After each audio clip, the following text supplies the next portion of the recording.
Welcome to the Resilient Insights podcast. I'm your guide on this journey, Joshua Baca, walking you through the intricate world of public policy, leadership, and the lighter side of life.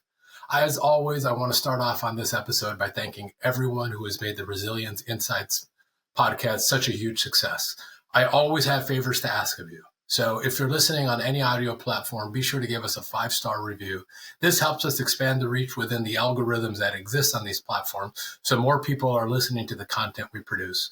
If you're watching this on YouTube, give us a like or leave a comment so we understand what you're thinking. And really, again, it helps us expand the reach of this episode.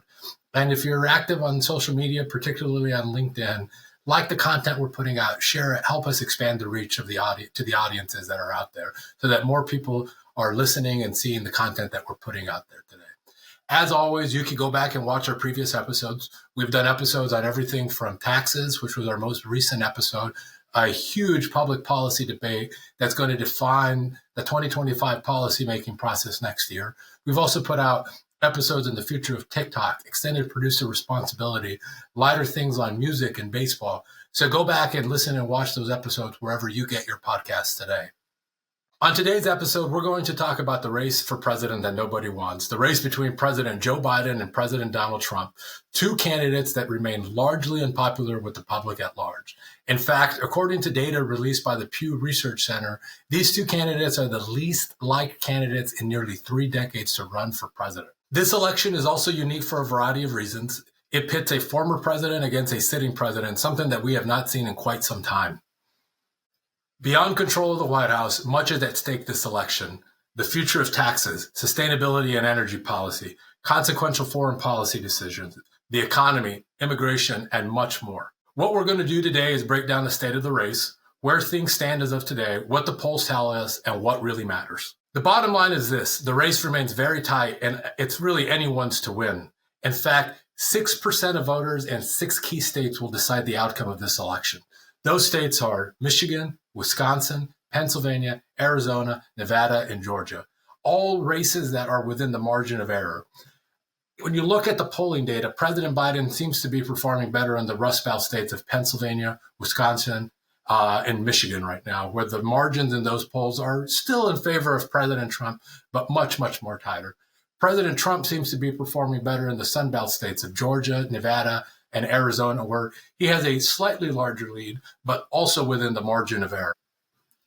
These are all states that President Biden carried in 2020 and states that President Trump carried in 2016. But as always, as a reminder, the race is decided by the Electoral College, where President Trump currently has 235 electoral votes that are solid or leaning his way, and President Biden has 225 votes that are solid or leaning his way, meaning that only 77 electoral votes are at stake in this election cycle. In a simulation of the race done by 538 Politics, President Biden wins 52 out of 100 times according to their model, and President Trump wins 48 out of 100 times according to their model. Just another example of how tight this race really is. In the 538 polling averages of national polls, the race also remains very tight, with both candidates nearly attracting 40% of the vote, according to the averages put forth by 538 Politics. As always, there are some very likely outcomes that could define the race. Either candidate could run the table and win these 6 states and ultimately win the presidency, or we could see some combination of victory here, where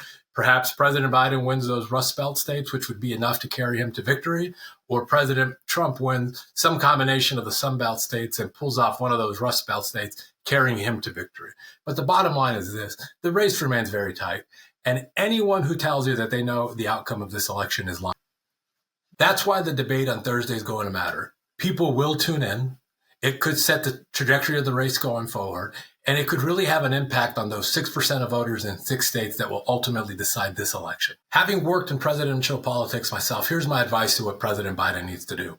He needs a performance not too dissimilar to the one he gave at the State of the Union, where he showed voters that he had a firm grasp on the issues facing him, that age is just a number, and that he has a forward-looking vision for the country going forward.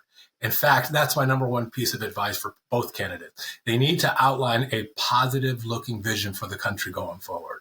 For President Biden, the challenges are a little bit more difficult and a little bit more uphill. Voters are just dissatisfied with the economy today, largely because of inflation, and despite the fact that the jobs market continues to perform very high, as well as the stock market. There's also the crisis on the southern border and immigration, which President Trump has really grasped and owned that issue. President Biden needs to communicate his forward-looking vision and the comprehensive plans that he has put forward to address this crisis. He also needs to display a degree of empathy and understand that people are feeling the pain in their pocketbooks when it comes to inflation. If he's able to do that, he should have a good night. President Biden also needs to remind voters that bipartisanship was alive and well during his first term in office, and he passed consequential pieces of legislation like the Bipartisan Infrastructure Act, the Bipartisan CHIPS Act, and worked on a bipartisan basis to avert a government shutdown. He needs to outline that positive-looking vision on these critical topics. And he needs to show voters that he is in charge going forward to dispel some of the concerns that voters have that a second term might actually result in President Kamala Harris as opposed to President Joe Biden. I also anticipate that he'll hit President Trump on a variety of other issues that animate key voter segments who will be critical in the 2024 election, particularly on abortion and women's reproductive rights. And I anticipate that he will paint President Trump as the reason to why Roe v. Wade was overturned, a topic that is sure to animate suburban women and women all across this country to turn out and vote for him. And finally, I think he will paint President Trump as an agent of chaos and a threat to democracy, key themes that have defined this race. But all of these topics, while important, need to be outlined in that comprehensive vision going forward on what he envisions his second term as president being. For President Trump, the path is much more easy. He's leading in the polls today. He's largely run a good campaign led by campaign veterans who have won and run elections before in a variety of places. But the key challenge for him is very similar. He needs to outline a positive-looking vision for the country, avoid the pitfalls that come with some of his grievances on his investigations and convictions in New York, and really hammer President Biden over some of the key issues that animate his base and animate voters at large, issues like inflation and issues like the crisis on the southern border. He also has an opportunity to show that President Biden has been ineffective at addressing inflation, the crisis on the southern border, or bringing an end to the conflict with Israel and Hamas. But most importantly, he needs to show voters that he is disciplined, that he has what it takes to be president for a second term and can put grievances aside and outline that comprehensive vision that I think is critical for him going forward.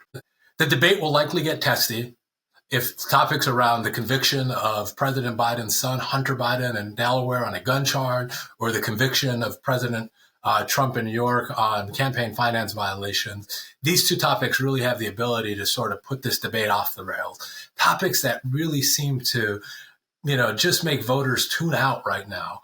And so the challenge for both candidates will be this: can they hit home those topics without making it such a slugfest like the past debates were 4 years ago? But for President Trump, his message should be simple. Are you better off than you were 4 years ago? And if that question is left in the minds of voters, he has a very good chance of winning this debate and putting him on a trajectory to continue his momentum in this election.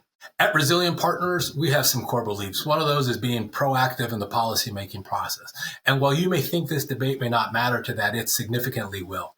It will determine and began to set the parameters around critical debates like taxes, immigration, border security, technology, manufacturing, and a whole host of other topics that will be part of the policy-making process when Congress convenes next year and a new president is inaugurated.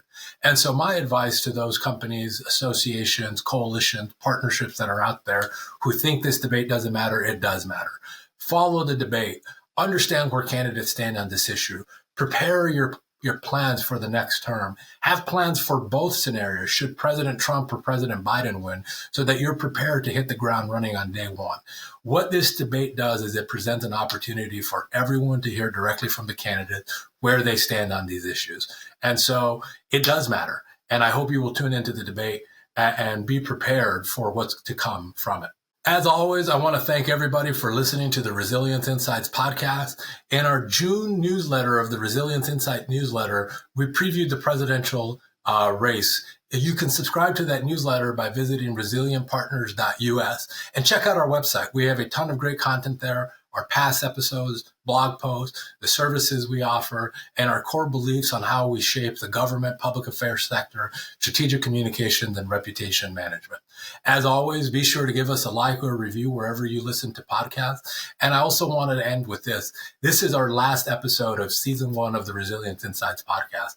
What a journey it's been to do this podcast on a regular basis. It requires a lot of hard work. It takes time and effort to come up with topics and guests. So I just want to send my sincere thank you to everyone who has listened and who has made this a success. Stay tuned. Season 2 will be coming out later this summer, where we'll have more guests and more topics. And we hope you'll continue following and listening.